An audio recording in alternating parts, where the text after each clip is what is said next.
If you're new to WordPress, I'm going to show you here how to install plugins.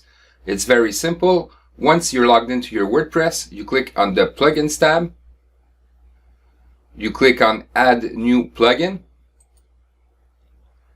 And here you search for the plugin you want. So if you want Sitekit by Google, it's going to pop. Then you're going to need to click Install Now.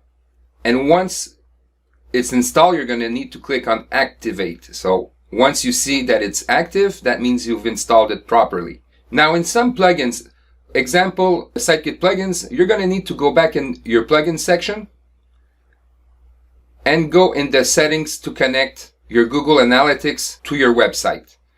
And in some plugins, like I said, you're going to need to go in the settings. So it's always good to go and look at the settings, right?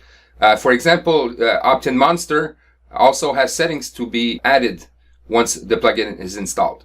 So it's always a good idea once you install the plugin to go back into plugins and go look at the settings of whatever you've installed.